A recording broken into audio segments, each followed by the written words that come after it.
In today's video, we'll be taking a look at some of the most amazing moments in The Sandman.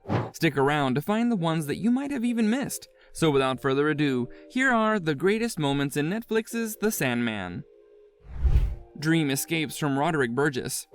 Neil Gaiman, David S. Goyer, and Alan Heinberg created the fantasy series The Sandman in 2022. It is based on the Gaiman graphic book series, which was published from 1989 to 1996, and is regarded as one of the best graphic novel series ever. The first adaptation of the series was attempted in 1991, but the project was never finished. After 30 years, a Netflix adaptation debuted to mainly positive reviews. Magus Roderick Burgess is the subject of the first episode, Charles Dance. Instead of capturing Death, Kirby Howell-Baptiste, as he hoped to do, he ends up with Dream. Dream is then imprisoned in a glass ball for more than a century until the seal is broken and he may escape. A little preview of the abilities we'll eventually see from him. He puts the guards on the watch to sleep before going back to his domain.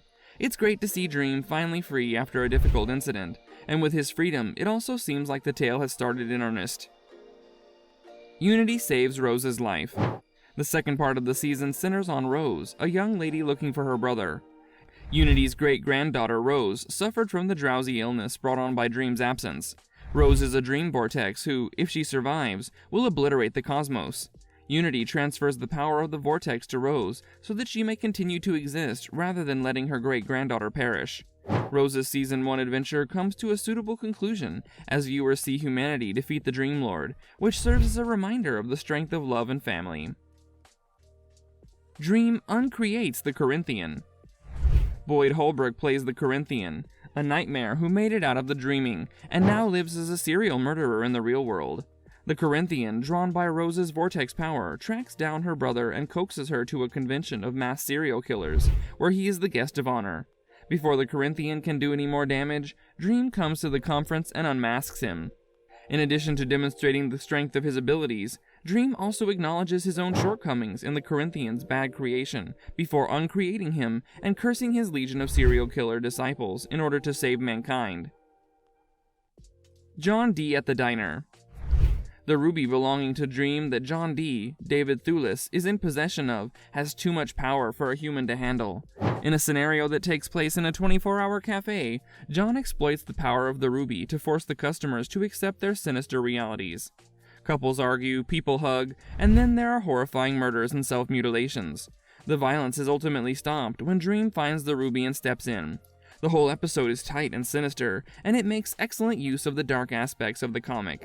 Additionally, a lot of terror is implied rather than explicitly displayed, which gives the scenario another element. It demonstrates how engrossing and dramatic the program can be in parts fantasy and in parts horror. Dream duels with Lucifer. Dream has to fight Lucifer in hell after traveling there to retrieve his helm from a demon, Gwendolyn Christie. They had a battle of wits rather than a physical confrontation in the scene, which Comic Book Resources calls one of their favorites from the original comics. Dream refutes Lucifer's first assertion that he is a direwolf by stating that he is really a hunter. They keep outperforming one another until it seems that Dream is unable to create anything more potent than Lucifer's anti-life. Then he claims that Lucifer cannot defeat Hope because he is it. Despite the show's harsher themes, Dream prevails in the fight and earns his helm. This sequence serves as a striking reminder that kindness and hope still exist in the world. Dream reunites with Hob Gadling. In a 1389 flashback, Hob Gadling, Ferdinand Kingsley, who desires eternal life, is encountered by Dream and Death in an inn. Death gives him his request, and Dream consents to see Hob again in a century. Hob continues to share his life's highs and lows with them every century, while still expressing a desire to survive. Hob claims that Dream meets him out of friendship in 1889, to which Dream snaps back viciously. Hob drinks alone in 1989, since Dream is imprisoned, and he doesn't see Dream again until the present. As Dream enters the new inn, Hob is already there. Dream recognizes their relationship at this point.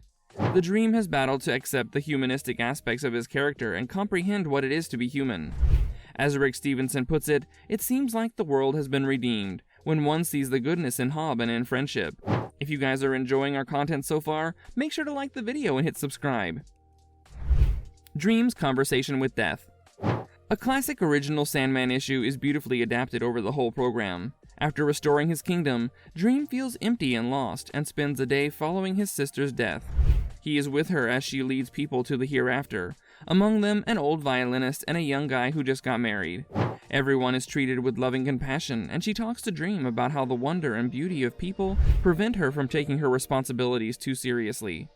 Death aids him in realizing that not all people are as evil as the ones who imprisoned him. The 2 episodes' outstanding performers give the moment its emotional heart. It's the finest episode of the season and displays a cheerful, upbeat aspect of people and the planet. Well, this brings us to the end of our video. Hope you guys enjoyed it. We'll see you next time.